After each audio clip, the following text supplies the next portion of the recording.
Assalamu alaikum warahmatullah. Dear students, I am Nazrul Islam.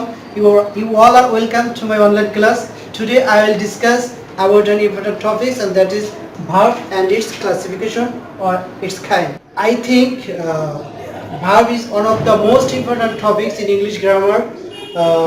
It is important for all kinds of students.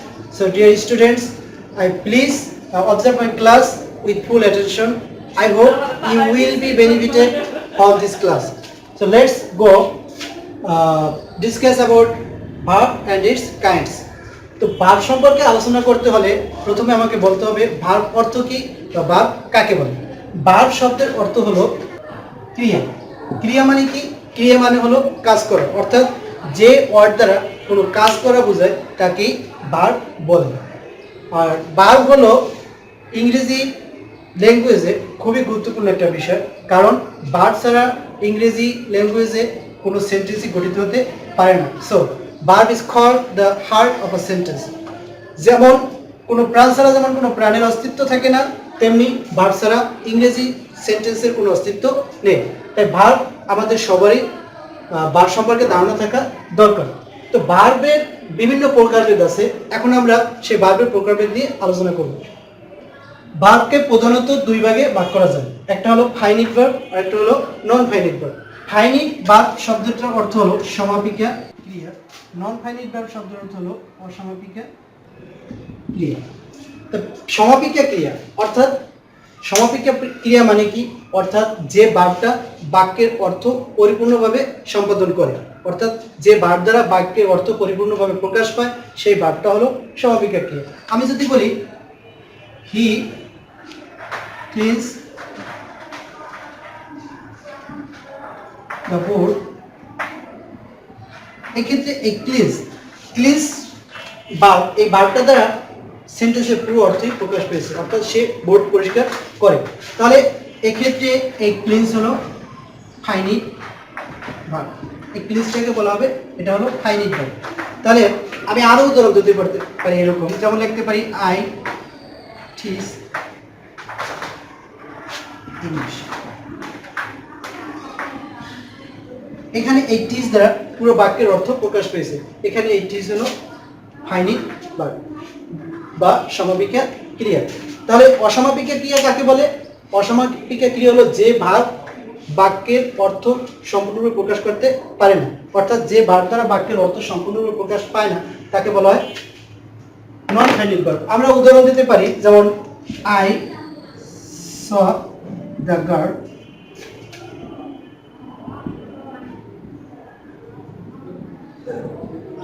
danced। এখানে আমরা দেখতে পাচ্ছি, যদি আমরা বলি এখানে স হলো আই স দ্য গার্ল, আমি বালিকাটিকে দেখেছিলাম, এক্ষেত্রে আমার এই স দ্বারা বাক্যের অর্থ প্রকাশ পেয়েছে। কিন্তু এই ডান্সিংও একটা ভার্ব। এই ডান্সিং আমি যদি স ভার্বটা বাদ দিই তাহলে কি হয়? আই দ্য গার্ল ডান্সিং, সেক্ষেত্রে আমার এই সেন্টেন্সটার কোনো অর্থ দাঁড়ায় না। তাহলে এই সটা হলো ফাইনিট ভার্ব, কিন্তু এই ডান্সিং দ্বারা, ডান্সিংও একটি ভার্ব, এই ভার্বটা দ্বারা বাক্যের অর্থ সম্পূর্ণ হয় না। এই ক্ষেত্রে এই ডান্সিং ভার্বটা হলো নন ফাইনিট ভার্ব। তাহলে যে ভার্ব দ্বারা বাক্যের অর্থ পরিপূর্ণভাবে সম্পন্ন হয় না সেই ভার্বটা হবে নন ফাইনিট ভার্ব, আর যেটা দ্বারা পরিপূর্ণভাবে সম্পন্ন হয় সেটা হবে ফাইনিট ভার্ব। এভাবেও বুঝতে যদি তোমাদের সমস্যা হয় তাহলে আমি অন্যভাবেও আলোচনা করতে পারি। যদি কোনো ভার্ব টেন্স, নাম্বার এবং পার্সন অনুযায়ী পরিবর্তন হয় তাহলে সেই ভার্বটা হবে ফাইনিট ভার্ব, আর যদি পরিবর্তন না হয় তাহলে সেটা হবে নন ফাইনিট ভার্ব। আসো আমরা এই সেন্টেন্সটা সম্পর্কে আলোচনা করি। একটু খেয়াল করো তো, এটা কোন সেন্টেন্স? এই সেন্টেন্সটা হলো পাস্ট ইনডেফিনিট টেন্স, যেহেতু সাবজেক্টে পরে ভার্বের পাস্ট ফর্ম আছে। তাহলে আমরা এটাকে একটু পাস্ট পারফেক্ট টেন্সে করি তো, তাহলে কি দাঁড়ায়? I had seen the girl dancing. এক্ষেত্রে দেখো এই ডান্সিং, কিন্তু এখানেও ডান্সিং ছিল, এখানেও ডান্সিংই আছে, এই ডান্সিং এর কোনো পরিবর্তন হয়নি। এক্ষেত্রে ডান্সিং হলো নন ফাইনিট ভার্ব, আর সি এর কিন্তু পরিবর্তন হয়ে গেছে, স থেকে হয়ে গেল সি, এটা হলো ফাইনিট ভার্ব। তাহলে ফাইনাইট ভার্ব এবং নন ফাইনাইট ভার্ব সম্পর্কে আমরা পরিপূর্ণ ধারণা পেলাম। তাহলে ফাইনাইট ভার্বটা আমরা আলোচনা করি। তাহলে ফাইনাইট ভার্বকে দুই ভাগে ভাগ করা যায়, যথা প্রিন্সিপাল ভার্ব আর অক্সিলারি ভার্ব। প্রিন্সিপাল ভার্ব শব্দের অর্থ হলো প্রধান ভার্ব, আর অক্সিলারি ভার্ব হলো সাহায্যকারী ভার্ব। এখন প্রিন্সিপাল ভার্ব কাকে বলে? যে ভার্ব দ্বারা বাক্যে ঠিক কোন কাজটা হবে তা প্রকাশ পায়। যে ভার্ব দ্বারা বাক্যে ঠিক কোন কাজটা হবে তা প্রকাশ পায় তাকেই বলা হয় প্রিন্সিপাল ভার্ব। অর্থাৎ যে ভার্ব অন্য কোনো ভার্বের সাহায্য ছাড়া নিজে নিজেই বাক্যের অর্থ সম্পন্ন করতে পারে সে ভার্বটাকে বলা হয় প্রিন্সিপাল ভার্ব। যেমন আমি লিখতে পারি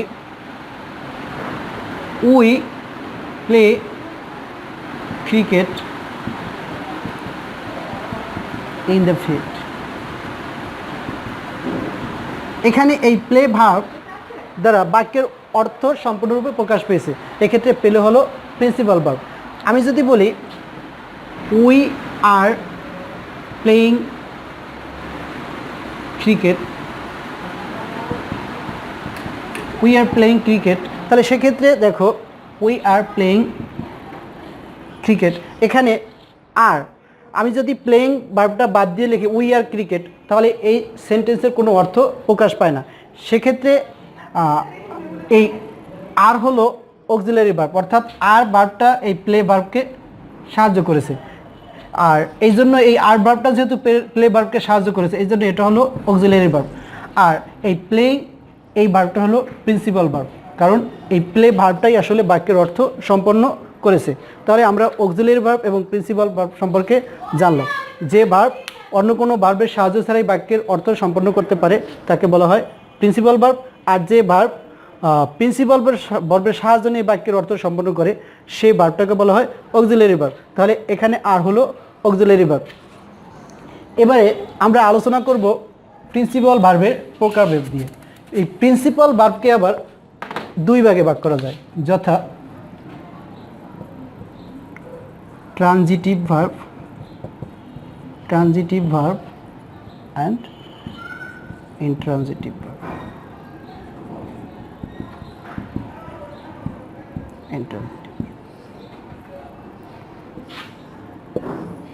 এই ট্রানজিটিভ শব্দের অর্থ হলো সকর্মক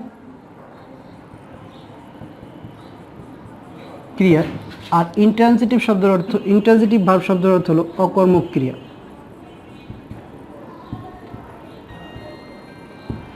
অর্থাৎ কর্মসহ, সকর্মক মানে কি কর্মসহ, অকর্মক মানে কি কর্ম বাদে। তাহলে সকর্মক মানে যার কর্ম আছে। তাহলে এখানে প্রশ্ন হলো যে কর্ম কাকে বলে বা কর্ম কি? কর্ম দ্বারা তোমরা হয়তো বলবা যে কর্ম দ্বারা কাজ বোঝায়, আসলে কর্ম দ্বারা এখানে কাজ বোঝাবে না। এখানে কর্ম মানে হলো অবজেক্ট, অর্থাৎ যে ভার্বের অবজেক্ট থাকবে বা যে ভার্বের অবজেক্ট হবে সে ভার্বটা হবে সকর্মক ক্রিয়া বা ট্রানজিটিভ ভার্ব, আর যার অবজেক্ট থাকবে না, যে ভার্বের অবজেক্ট থাকবে না সে ভার্বটা হবে ইনট্রানজিটিভ ভার্ব। এখন এই যেমন আমরা একটা উদাহরণ দিই, বলতে পারি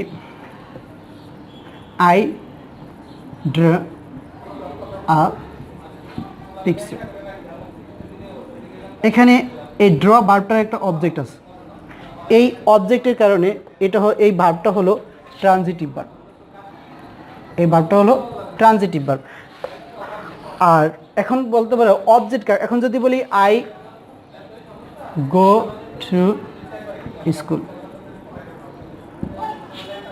টু স্কুল, এখানে এই উপরের সেন্টেন্সের সাথে মিল রেখে আমরা যদি বলি এই সেন্টেন্সের অবজেক্ট কোনটা, সাবজেক্ট কোনটা, তুমি বলবা আই, ভার্ব কোনটা, তুমি বলবা ভি গো, আর অবজেক্ট কোনটা, তুমি উত্তরে বলবা এটা হলো অবজেক্ট। কিন্তু আসলে এটা অবজেক্ট নয়। তাহলে এটা অবজেক্ট নয় কেন সেটা জানতে হলে আমাকে জানতে হবে অবজেক্ট কাকে বলে, অথবা অবজেক্ট আমরা বাক্যে কিভাবে চিনব। বাক্যে যে ভার্ব থাকে সেই ভার্বকে কি বা কাকে দ্বারা প্রশ্ন করলে যে উত্তর পাওয়া যায়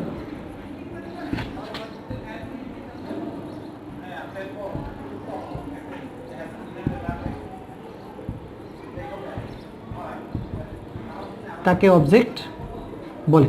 তাহলে এখানে আমি যদি বলি কি আঁকে বা কি আঁকি, ছবি আঁকি, তাহলে এক্ষেত্রে ছবি হলো অবজেক্ট। কিন্তু আমি যদি বলি কি আঁকি বা কি যাই, উত্তরটা কিন্তু আমরা পাবো না। আর যদি বলি কাকে যাই, তাহলে উত্তর পাবো না। যেহেতু আমরা এই দুইটা প্রশ্ন দ্বারা এটা উত্তর পেলাম না, তাহলে এই ক্ষেত্রে এটা অবজেক্ট নয়। তাহলে এক্ষেত্রে এই গো ভার্বটা হলো ইন্ট্রানজিটিভ ভার্ব। এছাড়া ইন্ট্রানজিটিভ ভার্বের আরও উদাহরণ দেওয়া যায়, যেমন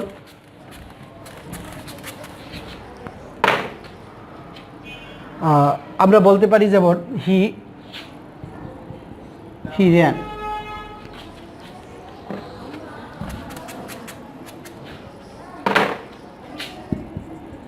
হি র্যান, এখানে র্যান, এই র্যান ভার্বের কোনো অবজেক্ট নেই, এক্ষেত্রে এই র্যানটা হলো ইন্ট্রানজিটিভ ভার্ব। তাহলে ট্রানজিটিভ ভার্ব কি এবং ইন্ট্রানজিটিভ ভার্ব কি সে সম্পর্কে আমরা বুঝতে পারলাম। এবার এই ট্রানজিটিভ ভার্বকে আবার বিভিন্ন ভাগে ভাগ করা যায়। সেটা হলো, এক নম্বর হলো কনগেট ভার্ব, দুই নম্বরে হলো কজিটিভ ভার্ব, তিন নম্বরে হলো রিফ্লেক্সিভ ভার্ব,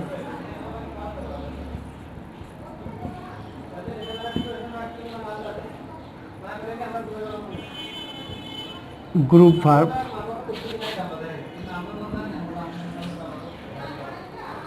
আরেকটা হলো ফ্যাক্টিভ ভার্ব।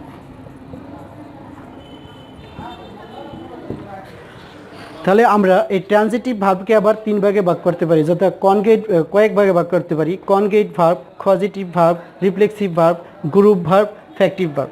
তাহলে কনগেট ভার্ব কাকে বলে? যদি কোনো ইন্ট্রানজিটিভ ভার্ব তার সমর্থক অবজেক্ট নিয়ে বাক্যের অর্থ সম্পন্ন করে, তখন তাকে বলা হয় কনগেট ভার্ব। যেমন আমি লিখলাম হি র্যান আ রেস। এখানে র্যান এবং রেস সমর্থক শব্দ, এক্ষেত্রে রেস হলো অবজেক্ট আর র্যান হলো ভার্ব। এক্ষেত্রে এই র্যান ভার্বটাকেই বলা হয় কনগেট ভার্ব। আমি আরও উদাহরণ দিতে পারি: I dreamed a sweet dream. এখানে এই ড্রিম এবং ড্রিম এই দুইটা ওয়ার্ড সমর্থক ওয়ার্ড। এখানে ড্রিম হলো ভার্ব আর এটা হলো অবজেক্ট, সেক্ষেত্রে যেহেতু ভার্বের সমর্থক অবজেক্ট নিয়ে বাক্যের অর্থ সম্পন্ন হয়েছে, এক্ষেত্রে এই ড্রিমটা হলো ইন্ট্রানজিটিভ ভার্ব। তাহলে আমরা ইন্ট্রানজিটিভ ভার্ব সম্পর্কে, কনগেট ভার্ব সম্পর্কে জানলাম। এবারে কজিটিভ ভার্ব।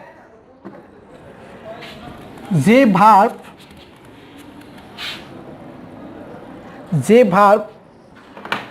ভার্বের কাজ, বাক্যের সেন্টেন্সের সাবজেক্ট কোনো ভার্বের কাজ নিজে না করে যদি অন্যের দ্বারা করায়, অর্থাৎ যে ভার্ব দ্বারা সাবজেক্টের কাজ সাবজেক্ট নিজে না করে অন্যের মাধ্যমে সম্পন্ন করে, সেই ভার্বটা হলো কজিটিভ ভার্ব। যেমন আমি বলতে পারি হি ফিড দ্য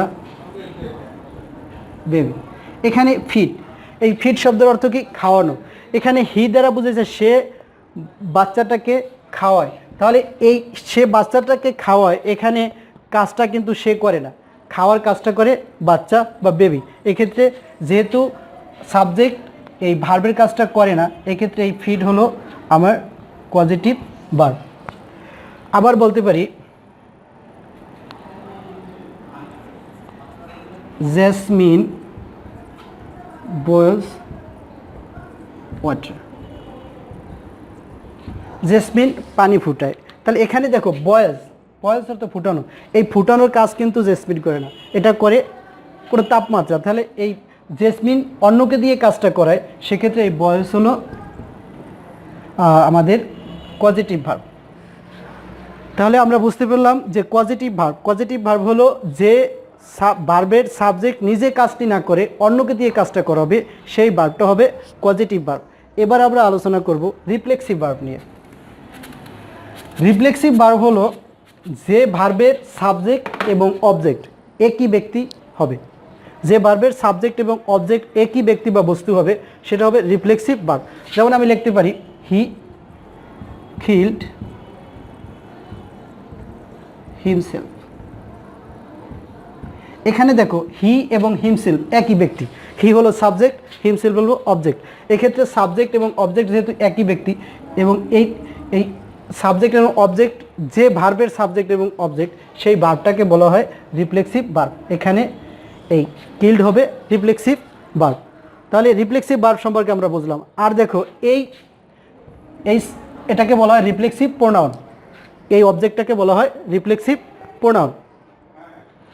এরপরে আসছো গ্রুপ ভার্ব। গ্রুপ ভার্ব কাকে বলে? আমরা অনেক সময় দেখি যে ভার্বের সাথে প্রিপোজিশন যোগ হয়ে তার ভিন্ন ভিন্ন অর্থ প্রকাশ করে। এই ভার্বের সাথে প্রিপোজিশন যোগ হয়ে ভিন্ন ভিন্ন অর্থ প্রকাশ করলে সেই ভার্বগুলোকে বলা হবে গ্রুপ ভার্ব। সেই ভার্বগুলোকে বলা হবে গ্রুপ ভার্ব। যেমন আমি লিখতে পারি হি লুকস আফটার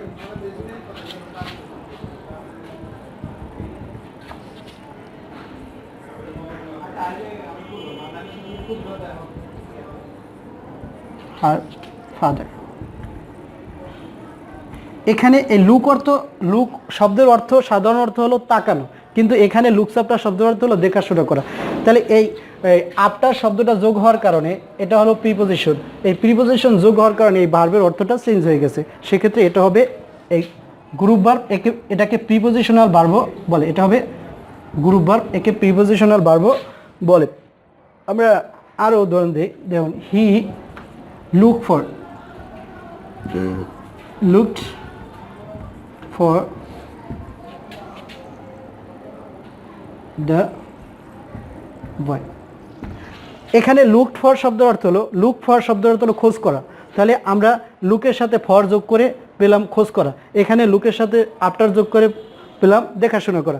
আবার যদি বলি লুক অ্যাট তাহলে তাকানো, তাহলে আমরা লুক অ্যাট এই অ্যাড যোগ করার কারণে হলো তাকানো। তাহলে আমরা দেখলাম যে একটা ভার্বের সাথে বিভিন্ন প্রিপোজিশন বসিয়ে ওই ভার্বের ভিন্ন ভিন্ন অর্থ প্রকাশ করে। এই জাতীয় ভার্বকে বলা হয় গ্রুপ ভার্ব। এটার আরেকটা নাম হলো প্রিপোজিশনাল ভার্ব। এবার হলো ফেক্টিভ ভার্ব। ফেক্টিভ ভার্ব কাকে বলে? কোনো ভার্বের অর্থ সম্পূর্ণরূপে প্রকাশ করার, কোনো ভার্ব দ্বারা বাক্যের অর্থ সম্পূর্ণরূপে প্রকাশ করার জন্য অতিরিক্ত একটা অবজেক্ট আনতে হয়। সেই অতিরিক্ত অবজেক্টের কারণে ওই ভার্বটা হবে ফেক্টিভ ভার্ব। যেমন we elected him chairman. We elected him chairman, এখানে এই চেয়ারম্যান অতিরিক্ত অবজেক্ট হিসেবে আসছে। এটা কোন ভার্বের জন্য আসছে? এই ইলেক্টেড ভার্বের জন্য। সেক্ষেত্রে ইলেক্টিভ ভার্বটা হলো ফেক্টিভ ভার্ব। ইলেক্টিভ ভার্বটা হলো ফেক্টিভ ভার্ব। আসলে এই ট্রানজিটিভ ভার্বকে এভাবে ভাগ করা যায়। তাহলে আমরা ট্রানজিটিভ ভার্ব সম্পর্কে জানতে পারলাম। এবারে আমরা একটু অক্সিলারি ভার্ব নিয়ে আলোচনা করব। এই অক্সিলারি ভার্বকে আবার দুই ভাগে ভাগ করা যায়। একটা হলো প্রাইমারি অক্সিলারি,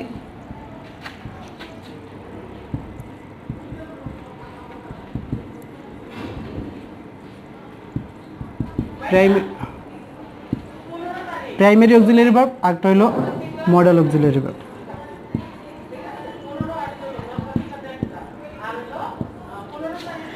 এই প্রাইমারি অক্সিলারি ভার্বকে আবার তিন ভাগে ভাগ করা যায়, যথা টু বি ভার্ব,